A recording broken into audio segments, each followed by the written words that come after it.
Hola chicos, ¿qué tal? ¿Cómo están? Mi nombre es Alejandro. Bienvenidos aquí a Warp Magazine. Gracias por venir. Estamos con Vetusta Morla. Y bueno, pues el motivo de esta entrevista es precisamente para que nos cuenten un poco de su próximo lanzamiento, que es La Deriva, el disco. Este disco que sale 3 años después de su segundo material, Mapas. ¿Por qué? La pregunta obvia, ¿por qué 3 años? Pues porque entre medias ha habido mucho trabajo. Hemos estado casi año y medio de gira y luego hemos hecho dos discos también un poco fuera de lo estándar dentro de la carrera de la banda, una banda sonora para un videojuego, y hicimos un proyecto también muy bonito con una orquesta filarmónica, sinfónica, perdón, que al final decidimos grabar también y que salió en formato digital y que se puede conseguir. O sea que al final, entre unas cosas y otras, casi hemos estado desde que salió Mapas a proyecto por año. Ok. Supongo que esto que me cuentas, estas dos experiencias, la de grabar tanto la música para el videojuego como con orquesta, ¿repercutieron o se reflejan en la nueva grabación de alguna manera? Bueno, no explícitamente, creo. De hecho, no tiene nada que ver porque la nueva grabación es bastante más directa, más rock, ¿no?, que lo anterior. Pero creo que precisamente por haber sido algo bastante distinto y por habernos permitido entrar en mundos que no habíamos explorado antes, la vuelta, digamos, al formato más rockero ha sido más contundente o más clara, ¿no? O sea que sí que han tenido que ver, aunque no sea en su sonido, pero creo que la experiencia de haber pasado por esos dos trabajos sí que ha tenido que ver en que La Deriva sea como es. Justo ahorita que tocaste el título del disco, de La Deriva, de primera instancia me suena muy fatalista a mí, el título. ¿Qué hay detrás? ¿Qué historia hay detrás del título del disco? ¿O qué historias? En realidad, el título del disco por primera vez lo tuvimos antes de terminarlo, ¿no? Es algo que no nos había sucedido. Habitualmente en nuestros anteriores trabajos componíamos todo, lo grabábamos y casi lo último que poníamos era el título del disco y lo conceptualizábamos un poco. En este caso sí que hubo como no tanto, no es un disco de concepto, pero sí ciertas ideas que nos ayudaron a enfocarlo todo. Y la palabra clave de esas ideas era la deriva, ¿no? Que en realidad tiene significados muy diferentes, ¿no? Partes del significado, digamos, marinero o marítimo del término, del más literal, de sentirte a merced de los acontecimientos o de la meteorología en el mar, ¿no? Pero al final lo que viene a reflejar es un periodo que hay entre un punto en el que algo hace crack, o que hay una crisis determinada, y otro punto que no se sabe cuál es, que es al que se llega, ¿no? Entonces, ese periodo que hay en medio, cuyo rumbo es desconocido porque no se sabe hacia dónde se va, pues por un lado puede causarnos incertidumbre, por otro lado puede darnos la esperanza de que hacia donde vamos es mejor que de donde venimos, puede provocarnos nostalgia por el pasado, o puede provocarnos un deseo de llegar a donde vamos, ¿no? Entonces, lo que trata de La Deriva es ese periodo intermedio, que he tomado desde el punto de vista social, político, emocional, desde muchos puntos de vista. Esa es un poco la idea con la que trabajamos. Ok. Ahorita que me cuentas esta historia, recuerdo una entrevista que le hice hace no mucho al Triángulo de Amor Bizarro, donde justamente tocamos unos puntos de la crisis por la que pasó España o está pasando todavía en esos momentos. Y sus letras me llevaban mucho hacia esos temas, ¿no? Como la situación social, política del país, la situación que estaban viviendo los artistas. Ellos me comentaban que para los artistas independientes, porque le pregunté sobre la escena musical la española, me contó que pues ahorita están pasando como por una brecha un poco difícil, ¿no? Sobre todo las bandas que todavía no están consolidadas. Entonces me comentaba algo muy parecido a lo que me acabas de decir, que es justo que están como en el punto de decir o abandonamos o nos agarramos de aquí más fuerte pues para salir, ¿no? Para ir hacia esos nuevos rumbos que muchas veces son desconocidos e inciertos, pero que a veces resultan mejor que en el lugar como en el que estás. ¿Qué opinión tienen de esto? ¿Cómo perciben ustedes como banda ya consolidada dentro de la escena española? ¿Cómo perciben la escena, pero sobre todo hacia estas nuevas bandas que están surgiendo? ¿Es difícil? ¿Es fácil? ¿Cómo ven el circuito de bandas underground? Bueno, es difícil llegar a vivir de la música y poder dedicar toda tu actividad profesional a la música. En España yo creo que hay muy buen nivel, que hemos vivido en los últimos años unos años dorados, que tienen que ver sobre todo, yo creo, con el renacimiento de un interés por parte del público por escuchar música de España. Hemos tenido años de auténtico páramo en España en lo que se refiere a la música independiente o al rock independiente, ¿no? Entonces, de repente, como que la gente ha tenido ganas de escuchar grupos españoles allí mismo. Le había como vuelto la cara a esa escena y se la volvió a ofrecer, y había un florecimiento de bandas, de festivales, de todo, que ha quedado un poco en el aire por todo el asunto puramente económico. Eso es así. Quizá no hemos tenido esa suerte de que haya una correspondencia entre el interés del público, el que haya muchas bandas, con una situación económica que permitiera que eso se consolidara un poco. Eso es un aspecto, pero hay, en fin, muchísimos más, ¿no? Entonces estamos en ese periodo de deriva, ¿no? De a ver qué pasa. Y yo tengo la sensación de que se cortó un poco todo ese fluir de nuevas bandas y de nuevas ideas. Ojalá que regrese. Ojalá que regrese. Justo retomando un poco esto de Triángulo, ellos me comentaban algo muy parecido, que es muy difícil que los empresarios estén como arriesgando a hacer festivales o hacer tocadas locales. A lo que me lleva esto es que, bueno, pues, lo que se traduce es que muchas bandas están ahora animándose a salir de España, ¿no? Sobre todo aquí a Latinoamérica están viniendo muchas y están siendo pues muy bien recibidas. El caso que me viene a la mente de algunos años para acá es Centaurus, que ahora es Pegasus, no, Super, no sé si los bueno, ellos también como que vinieron para acá y creo que eso me lleva un poco como al título del sencillo, del primero que lanzaron, que es como ese golpe maestro de decir, bueno, pues hay que buscarle, hay que salir, hay que hacer algo. ¿De qué nos habla Golpe Maestro? ¿Y por qué decidieron como que fuera la primera señal de la deriva? Bueno, Golpe Maestro es una canción que habla en realidad de la sensación de haber sido atracado, asaltado, en un sentido más moral que otra cosa, aunque también en un sentido pecuniario, pero sobre todo habla de esa sensación de que te han despojado de algo que te pertenece, de algo que te has ganado, ¿no? Y esa es una sensación que yo, por lo menos personalmente, he percibido en nuestro país, en España, sobre todo lo que tiene que ver con determinados derechos sociales conseguidos con mucho sufrimiento y con mucha sangre, y que ahora, pues, están en entredicho, ¿no? Entre otras muchas cosas. Pero, o sea, es una canción que no pretendía ser tan obvia como ha terminado siendo, ¿no? Porque no habla tanto del hecho en sí, no pretende ser un análisis social, sino en realidad es una reacción emocional y personal a ello, ¿no? Lo que ocurre es que ha generado una ola de empatía muy grande, porque hay muchas personas que se sienten así en España, ¿no? En España. Ya me contestaste un poco la siguiente pregunta, pero de todos modos me gustaría hacérsela para ver qué me pueden decir. ¿Sienten que este es su disco más político? Hombre, comparado con los anteriores sí, pero tampoco es... Sí, a ver, tampoco es un disco político. Nosotros hacemos sobre todo canciones personales, incluso cuando hablamos de política. Por lo que te comentaba, ¿no? Porque no somos analistas políticos, ni economistas, ni tertulianos, ni nada así. Somos músicos.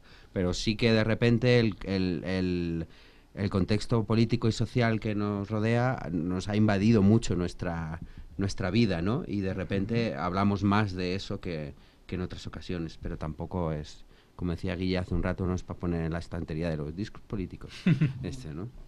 Sí, claro. Bueno, ahora yéndonos ya por ese lado que me comentas que va más allá de las vivencias, pues al final de cuentas se escriben sobre sentimientos, ¿no? Que es como, o sea, realmente no lo pueden despegar como tal vez ese toque político, pero no trata sobre eso el disco. Ustedes empezaron, o eso es lo que yo tengo entendido, se puede decir, de actividad desde el 98. Eso quiere decir que el año pasado cumplieron 15 años como banda. ¿Cuáles son las mejores partes, o bueno, las mejores vivencias, los momentos más difíciles por los que han pasado en los 15 años? Porque la verdad es que no muchas bandas llegan a los 15 años. Yo destacaría mi primer concierto en la banda. El primer concierto presentando el primer disco. Salí llorando de ahí. El último concierto de la primera gira, que también salí llorando. Los conciertos en Beirut. Y la primera vez que vinimos aquí, tocando en el Vive Latino y toda la gente manteada volando por los aires. Y fue muy emocionante también. Y así podría seguir, ¿no? El primer concierto en Guadalajara, no nos conocía nadie, 8.000 personas aplaudiéndonos y así. O sea, hay una cantidad de historias muy interesantes en toda nuestra historia.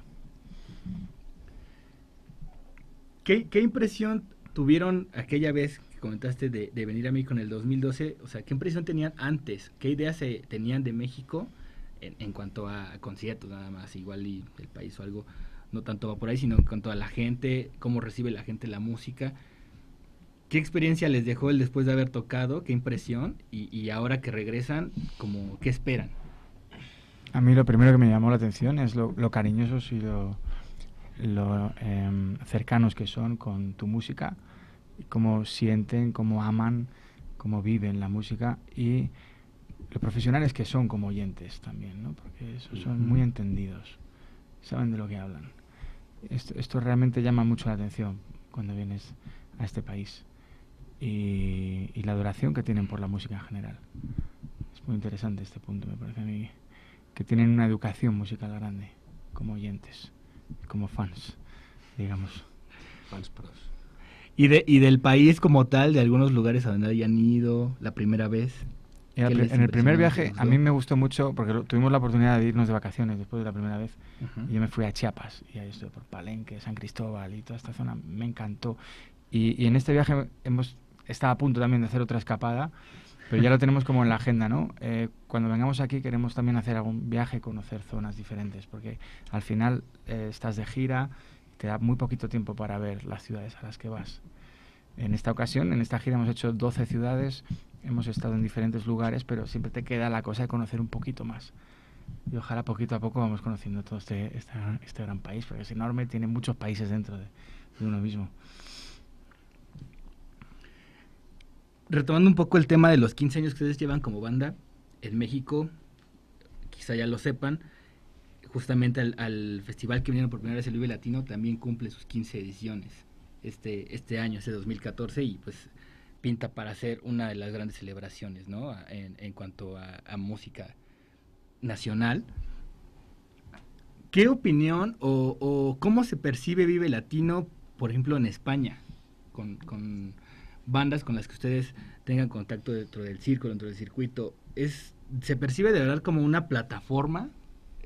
Como el decir así de, órale, ya ir a tocar o que te inviten a Vive Latino en México, quiere decir que ya lograste algo por lo menos aquí, o sea, en México. Se percibe así realmente.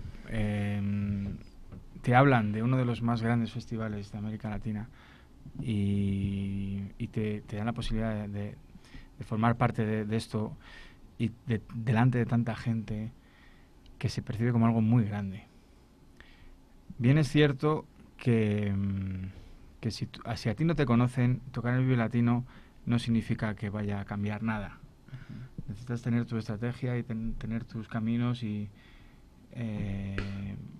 no dar pasos en falso. Es decir, o sea, muchas bandas creen que solo con venir al Vive Latino es suficiente para empezar una carrera, ¿no? Y hace falta estar mucho tiempo aquí, que el público te conozca en las salas pequeñas, girar, pueblear, tener una disquera, hacer bien la promoción, o sea, tener una estrategia clara, ¿no? Porque no solo vale con una pequeña isla, aunque sea muy apetitosa. Y los fans te lo exigen también, ¿no? Ellos quieren que vayas a sus ciudades y poder comprar tus discos. Así que forma parte todo. Pero desde luego el Vive Latino tiene mucha fama y de hecho un montón de grupos amigos nuestros españoles vienen a este Vive Latino. En unos días. Sí, claro, por supuesto. ¿Ustedes se quedarán como les va a permitir su agenda quedarse? Me temo que no. Tenemos que regresar a España para hacer los preparativos, promoción y ensayos técnicos, porque empezamos la gira a finales de abril. Así que no nos da tiempo. Bueno, pues qué mal, esperemos que estén de vuelta pronto. Sí, bueno, de hecho en octubre queremos volver a presentar el disco. Sí, no, bueno, para presentar el disco, pero también me refería como un poco a que regresaran al Vive Latino. Igual el año que viene, ojalá que el año que viene ojalá, con el nuevo disco sería buenísimo. Posiblemente, sí. Hay un punto que ahorita en lo que estaba estuve preparando y leyendo un poco acerca de ustedes, del nuevo disco que traen todo, y a lo que vienen a México, que es a presentarlo, junto con Zoé. Precisamente, desviándome un poquito de hablar de esta parte de La Deriva, leyendo y por lo que conozco sobre Zoé y leyendo y lo que conocí sobre ustedes ahora que estuve investigando, me parecieron dos bandas que dentro de el país de cada uno son muy similares, tienen como estilos muy similares, su carrera es muy similar también. Estuve leyendo sobre varios premios que tienen ustedes, varios reconocimientos con los dos primeros discos. Zoé igual aquí de alguna manera se ha convertido ya desde hace algunos años en un fenómeno en la banda como consolidada, y pues me llamó la atención descubrir que venían como parte de la gira de su promoción, ¿no? Del nuevo disco, acompañándolos. ¿Qué opinión les merece estar con Zoé, compartir escenario, como anécdota, no sé? Pues compartir escenario con Zoé viene siendo algo natural desde hace tiempo, ¿no? La primera vez que lo hicimos fue en 2008, ellos vinieron a España a abrir conciertos de la gira de Un Día en el Mundo, y desde entonces prácticamente todos los años hacemos algún tipo de intercambio, ¿no? Es cierto que compartimos o podemos compartir buena parte de público por estilos, aunque creo que cada banda interpreta o tiene un estilo diferente, pero sí que es cierto que salvando esas diferencias y la distancia un poco de nuestro crecimiento, sí que ha habido circunstancias bastante paralelas en la carrera de Zoé y la de Vetusta, ¿no? Grupos que han estado mucho tiempo trabajando antes de dar el gran salto, que han compartido, vienen del mismo barrio, de estar juntos, de ser amigos, de al final tener que buscar las cosas un poco a su manera. Creo que Zoé también ha estado independiente, luego fichó por compañía. Y de repente, pues, aun siendo muy distintos también, pero de repente hay una empatía y sobre todo se genera un show que creo que de cara al espectador, tanto aquí el de Zoé como en España el de Vetusta, puede resultar muy interesante. De hecho, ahora Zoé viene con nosotros un mes a España para abrir toda la serie de conciertos de La Deriva allí. Vaya, eso está...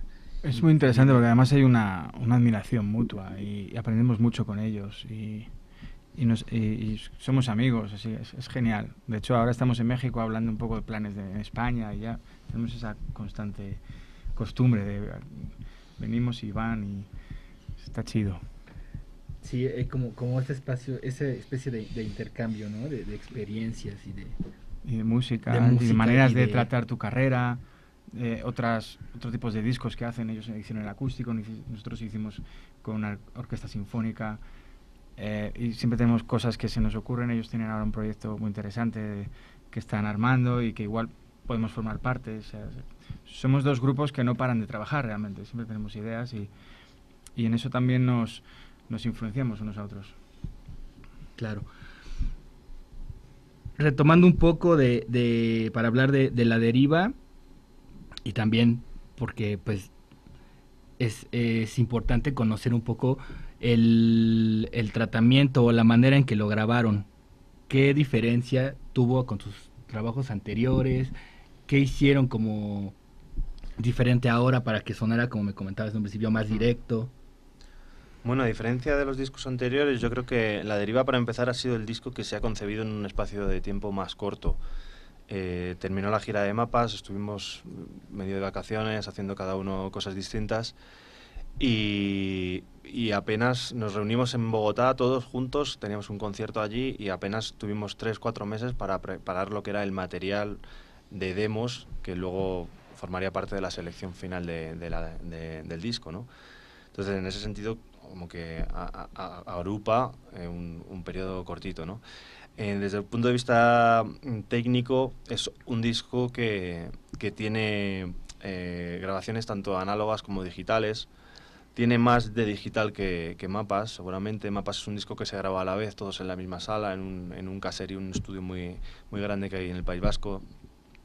Y en este caso lo que hicimos fue volver a ese estudio para grabar solo baterías, porque queríamos, al trabajar de una manera más frontal el sonido, queríamos trabajar más aisladamente cada instrumento, y bueno, nos venía bien. Yo creo que el digital tiene sus ventajas, el análogo tiene sus ventajas, y lo bueno es poder combinarlas según lo que te interese artísticamente o creativamente en cada momento, ¿no?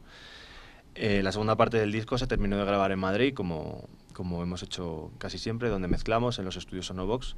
Y igual que los 2 discos anteriores, los productores del disco fueron Manuel Colmenero y Javi Ucarretero, que son los productores con los que trabajamos casi desde el principio.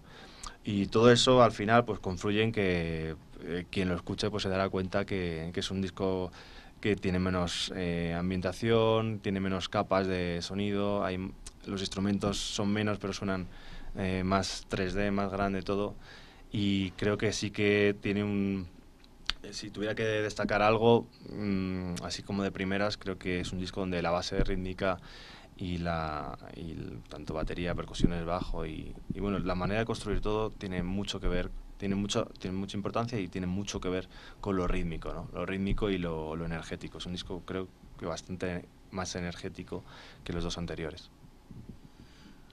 ¿Qué les gusta hacer como banda, en conjunto o a cada uno de ustedes por separado, durante estas sesiones, además de hacer la música? ¿Qué hacen? ¿En qué cosas se entretienen? ¿En gira te refieres? En gira y en grabaciones de disco. Depende mucho del modo de grabación, ¿no? Porque, por ejemplo, Mapas, que fue un disco que grabamos todos juntos, quizá fue un disco de más convivencia, porque estuvimos durante varias semanas en una casa, perdidos en la montaña, apenas había cobertura de celular, tenías que subir a una piedra para poder hablar con alguien en casa, ¿no? Y sí que era un entorno donde, bueno, pues nos dábamos paseos por la montaña, comíamos muy bien, había mucho rato libre, ¿no? Que al final en grabación, tanto en grabación como en los shows, tienes que aprender a elaborar las esperas, ¿no? Quizás sea lo más pesado de todo esto, ¿no? Hace que las esperas no te coman, que sean productivas y que sean tiempos de descanso real, ¿no? Que a veces entre pues hoteles, viajes, pruebas, soundchecks y cosas así, pues al final estás mucho tiempo sin hacer nada, pero no descansas nunca. Y Mapas fue más de convivencia, y yo creo que La Deriva ha sido como, más espídico, ¿no? En el sentido de que había menos tiempo, teníamos las cosas como muy claras, y fue una grabación más fragmentada, ¿no? También buena parte de la grabación la hicimos en Madrid, con lo cual el entorno era bastante más cotidiano, todos vivimos en Madrid, y no ha sido tan sacado un poco de nuestro contexto como fue Mapas, ¿no? Ha sido luego cada uno, claro, como hemos ido grabando también por partes, cada uno tendrá sus temas de la discográfica, ¿no? Durante todo este proceso de grabar, mezclar, la disquera que la llevamos nosotros en España, pues tiene un montón de asuntos. Entonces, bueno, intentamos apartar y dedicar su tiempo a cada cosa en su momento, pero cuando hablas de tiempo libre siempre acabas consultando correo y trabajando en el arte o en la distribución o posibilidades que hay para lanzar un adelanto, por ejemplo, o cómo vas a sacar tu disco, qué estrategia vas a hacer, ¿no? Entonces, pues eso hay que elaborarlo a veces durante los tiempos libres. Claro. Me llama la atención que varios de ustedes me han mencionado esta parte de que tenían muy, muy bien pensada la idea de lo que querían hacer antes de entrar al disco que la deriva. O sea, por eso de alguna manera se coció, digamos, en un tiempo menor que sus discos pasados. Esta idea, ¿cómo es que llegan con esta idea tan concreta al estudio? Me refiero un poco a esta parte de si estuvieron escuchando algo o vieron algo o les pasó algo en particular como para tener esa idea tan concreta de decir esto es lo que vamos a hacer y esto es lo que queremos plasmar antes de entrar al estudio a trabajarlo. Yo creo que fue, más que premeditado, fue intuitivo o instintivo, ¿no? De repente acumulamos una serie de rolas que tenían elementos en común y que hacían que la grabación fuera de una manera determinada, ¿no? No sentamos unas bases clarísimas, ¿no? Luego con el productor pues tuvimos encuentros y pues a nivel sobre todo técnico pues se llegaron a acuerdos, ¿no? De lo que queríamos hacer. Pero a veces se tiene más claro lo que no se quiere que es lo que se quiere, ¿no? Y sí que partimos de una base de intentar que todo lo que fuera superfluo o que no fuera imprescindible quedara fuera de la grabación.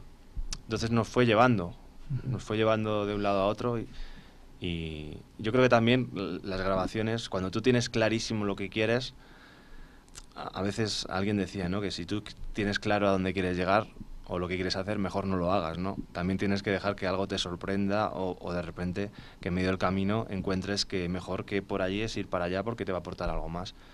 Y creo que también ha habido algo de eso, ¿no? Quizá estaba todo bastante marcado, bastante claro, pero también hemos descubierto cosas, soluciones o propuestas durante la grabación que han enriquecido mucho el disco, ¿no? Ok. Bueno, para cerrar un poco esta cuestión del disco, me gustaría de la entrevista, me gustaría que me platicaran fechas de edición del disco, cuándo va a estar disponible, formatos, todo lo que quieran, tengan que decir del material. El disco estará disponible muy pronto, Uh-huh.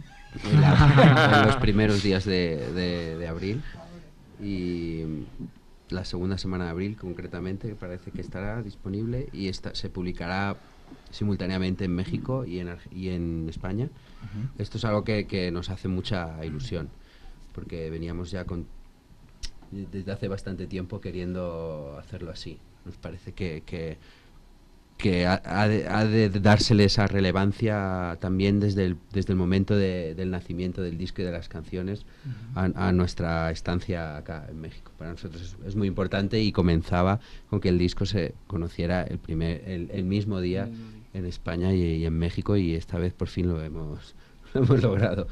Y nada, nosotros nos regresamos a España para empezar la gira allá, después de 2 shows más que tenemos con Zoé en Tijuana y Mexicali. Y el plan es regresar en otoño, finales de octubre, si todo sale según lo esperado, aunque bueno, todavía hay que cuadrar muchas cosas, es un poco pronto para ofrecer fechas y demás, pero bueno, seguro que regresaremos en otoño ya a presentar el disco. Ok, perfecto. Una pregunta, ¿en México saldrá con algún sello mexicano? Sí, sale con Arts and Crafts. Sale con Arts and Crafts. Y bueno, estamos con mucha ilusión, la verdad, por este lanzamiento acá en México, porque como te digo, es la primera vez que conseguimos hacerlo con un sello como Arts and Crafts, además, y poder disparar bien la bala, porque siempre llegaban los discos a México como al tran, llegaban ya tarde, con un recorrido, pierden relevancia, quieras que no, sobre todo tal como se maneja el mundo de la información, donde la siguiente nueva sensación te barre enseguida, ¿no? Entonces era muy importante para nosotros, nos hace mucha ilusión. Pues está bien, pues no sé, algo quieran agregar. No, que muchas gracias por gracias la atención, un placer. A ver, Pucho va a decir algo. Gracias.